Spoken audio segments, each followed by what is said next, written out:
Hi everyone, this is Neha and I'm back on my blog and my YouTube channel with this month's Technique of the Month video. So this month I have a really easy technique for you just using embossing folders. So here is a sample of a background that I have created using the embossing folder, and the technique that I am going to show you is called stamping using embossing folders. To demonstrate the technique, I am going to use this embossing folder known as Ripples from Spellbinders.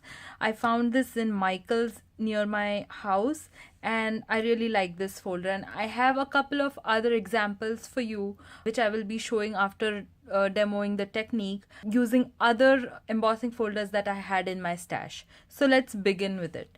So to create this particular panel, I have used these dye inks. One of them is from Paper Tray Ink and the others are from Memento.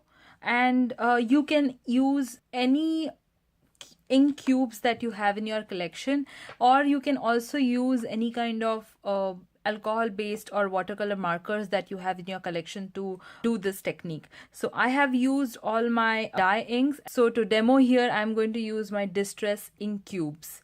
So let's begin. I'm going to put all of this aside and come back. So the technique is really very simple. What you need for this technique is a spray bottle which has some water in it. You need a couple of ink cubes, whatever color combination you think is appropriate for you will do, embossing folder of your liking, and some kind of a cardstock. Right now I'm using this lightweight cardstock which I got from Michael's. I think it's the Recollections brand. So I have also tried this technique using Strathmore Bristol watercolor paper as well as Ranger's watercolor paper, and it works well on any of those papers. So let's begin. What you need to do is open up your embossing folder and start applying these inks onto the paper directly through the ink pad like this. I am going to try to do it in a diagonal pattern.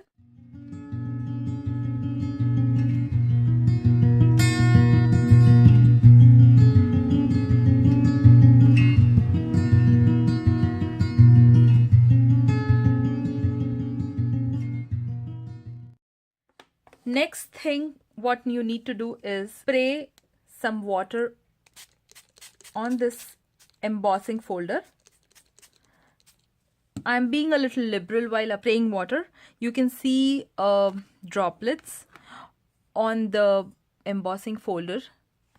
Now you place your plain cardstock onto the folder and close the folder on top of it. You can see that pattern forming. Use the pressure of your hand as much as possible so that all of the ink on the folder gets transferred onto the paper.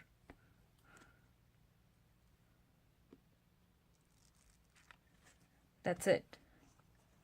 Can you see this beautiful design? I am quickly going to dry this and come back. So I cleaned up my surface quickly and I'm back. Here you can see that I have two different designs using the same embossing folder. That is because I have used both the raised surfaces on the embossing folder.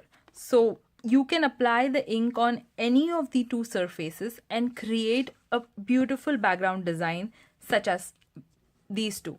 So this one folder always creates two designs. One will be the positive image and one will be the negative image. So this one is using this particular folder which I said was called as the Ripples. This created these two. I have a couple of other color combinations to show you. In this one I have used a lot of yellow and green background. On this particular here you will see I have used peacock feathers, a lucky clover and mermaid lagoon on this one, and it's very random. So it's not necessary, like I showed you in this particular panel, I just applied the inks in a diagonal pattern. In this panel I started from the center and went outside while applying the inks on the folder. Similarly on this one I started from the center and applied it in the circular pattern. On this panel, I went very random. I just started in the middle somewhere and then applied random colors in parts of the folder. And again, this one is the one which is the negative side. So you can create your own pattern, just use your own imagination and go wild with it. I have a couple of other examples using other folders. I'm just going to show it to you quickly right now. So this is one of the older folders that I have had in my collection for a couple of years now.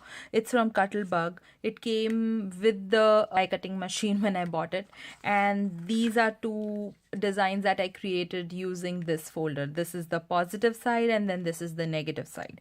On both of them, I have used either paper tray ink or memento dye inks to create the pattern. This is again another embossing folder from Spellbinders. I think it is called Overlapping Circles, and you can see that I have used the positive side to create this design using a couple of pinks and purples from paper tray ink and memento, and then using the negative side I have created these multiple designs. These are in the orange shades, yellow and oranges, and then again using the same pink and purples, and then one using greens and blues. So this is one example. Then I have this particular embossing folder called Stylized Flowers. I also have this for a couple of years now, and I love this folder a lot. So I tried using multiple inks to try to see if I can, you know, create flowers and color them in a different ink. So I tried yellow and some yellow and pink on the flowers, and I used crushed olive on the leaves and on the branches. So this is one example for you guys to see. I am not able to find the folder, but this is one of the embossing folders that I have, and again I use different colors to create this background. So you can see that just using a couple of embossing folders and inks from your own stash, just spraying it with water, you can create so many versatile designs just using some embossing folders. So I hope you will be able to create awesome and versatile designs using this technique, and I hope you all liked what I just showed you. You will be able to see cards that I have created using these backgrounds in snapshots at the end of the video, as well as on my blog. Please leave me comments if you have any questions or if you have any suggestions. Till the next time, all of you take care and bye-bye.